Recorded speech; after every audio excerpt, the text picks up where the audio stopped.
Thank you very much, Robo. As I say, my name's Kirsten. I'm from Campaign Against Arms Trade, or CAT. And I wanted to thank the Arab Organization for Human Rights for inviting me to speak today. Hugely appreciated for bringing everybody together. CAT is a UK-based organization which works to end the international arms trade, and its priorities are to stop the export of arms where they might exacerbate conflict or oppression. Firstly, I'd like to express solidarity with the Palestinian people, and I think the case that we're trying to bring to the attention of the ICC is built on a long history of repression and conflict. It's hard to say, but it is 75 years since the Nakba, and Israel continues to use military force to maintain an illegal blockade of Gaza and an occupation of the West Bank. As we've already heard, Palestinian people are subject to a campaign of continual harassment. So raids, arrests, detention, house demolitions, even murders by Israeli forces and, of course, settlers as well.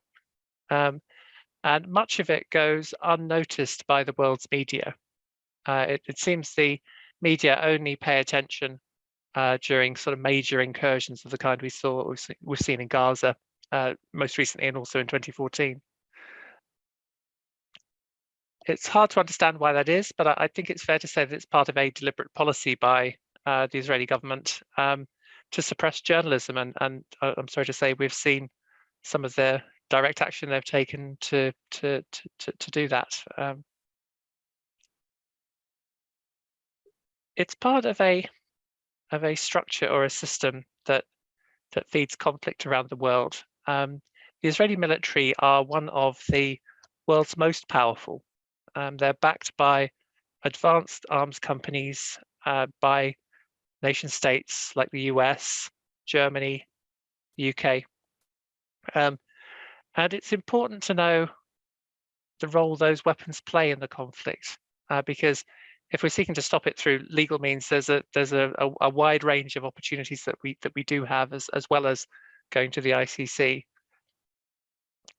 For example, something like 3/4 of Israel's arms imports comes from the United States, but the remaining 25%, most of that comes from the European Union.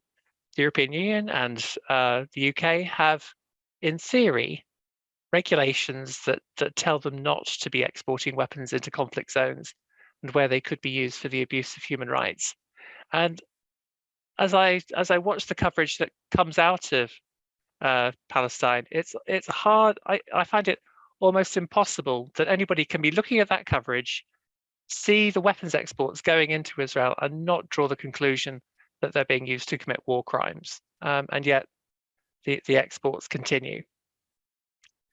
The UK itself has licensed something like £474 million worth of exports since 2015, and that's only the kind of published system that they use for licensing weapons.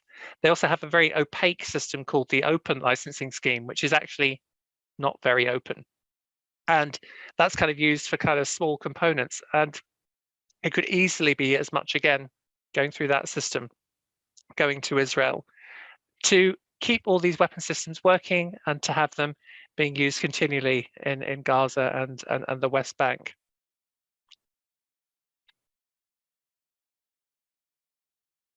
When we look at the breakdown of what actually goes to Israel from the UK, something like half of what was gone across is for so-called military technology, by which they mean components for aircraft, but also for drones and for other weapons, spy equipment, those sorts of things. But a lot of the remaining balance goes primarily for aircraft, helicopters, small arms, grenades, bombs, missiles. And again, as we look at the impact of those sales on the ground, it's very hard to justify that those sorts of exports to that kind of country for that kind of use without having a real giving a real pause for concern for the way that arms exports are monitored and regulated. One would argue that there might as well not be any. There might as well not be any controls because they clearly have no effect. More recently, the UK has been supplying advanced F-35 combat aircraft, and something like 15%, actually the UK, Israel's been buying the F-35, 15% of which are made by BAE Systems, which is the largest UK arms company. And currently, we can't track those licenses, but that's what BAE Systems themselves say they are exporting. And this is despite, again, quite strong and vigorous protests around BAE Systems' Wharton site and some of its sites around Blackburn over the last several years, strongly highlighting to local politicians and to the national government that what's going on at that site is clearly causing the death of Palestinians, and yet, unfortunately, nobody seems to be wanting to take action.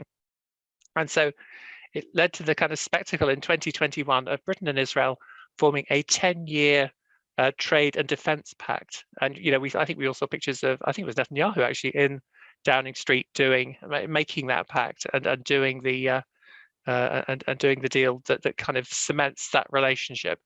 So we take as much action as we can. We pursue them in the courts and in the streets, but governments continue to do what they do. So it can be very easy to lose hope.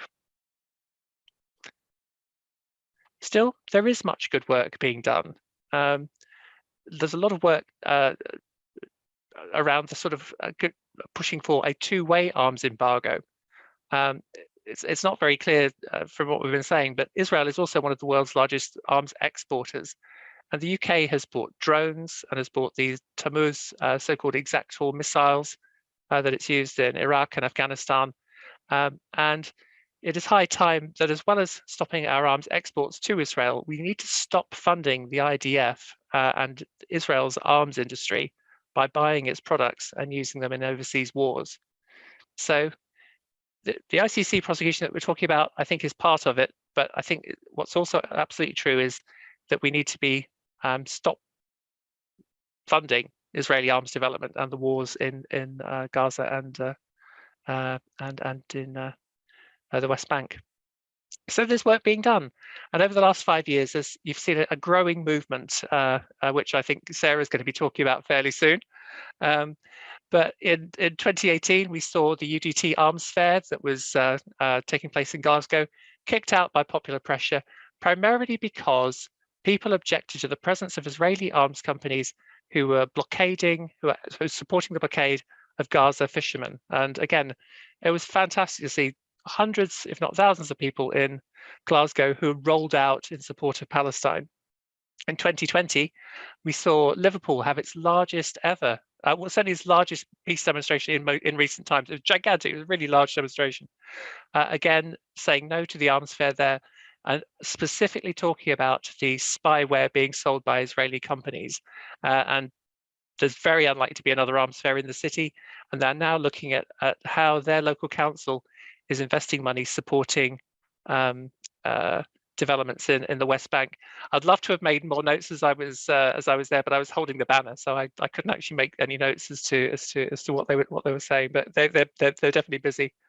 And as I say, I don't want to steal Sarah's thunder, but there's been a lot of work being done against Elbit, especially sort of seeing them driven out of Oldham and other places. So I think again, it's a real sign that there is change afoot.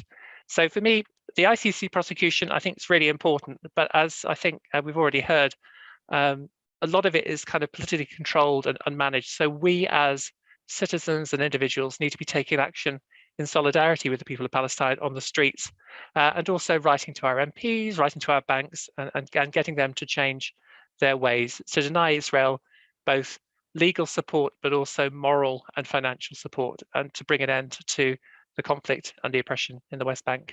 Thank you. And Gaza. Thank you. Thank you so much, Kirsten. That was really important. I was going to ask you actually about if you think that pressure from the British public on the UK government can be an effective strategy in stopping arms trade with Israel, like the cases you mentioned in different places in the UK. Do you think that will lead or can lead to some changes in the policies that the UK government adopts, specifically in terms of arms trades, and yeah, like selling arms to Israel and funding its wars in Palestine? I think I'd probably answer it with a negative, in the sense of one thing I can guarantee: if we take no action at all, the arms trading will continue. There's a lot of money being made, and there's a lot of power relationships going on. So I think it absolutely can make a difference.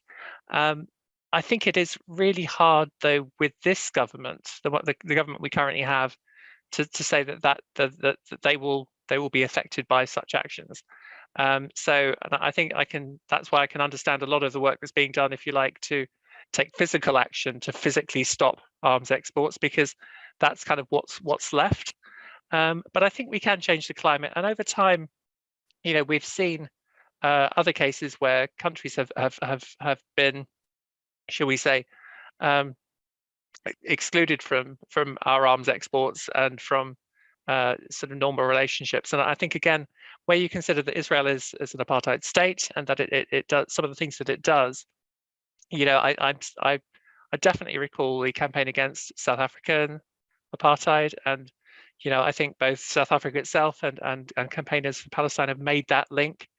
And I draw a lot of hope from that. And I have to say, having taken part in that campaign back when I was I was not so much smaller, but definitely younger, it seemed pretty hopeless at the time until it wasn't, and then change happened really quickly. So I think that's the thing we just need to keep our eye on, is that change is possible, and ordinary people can help bring it about.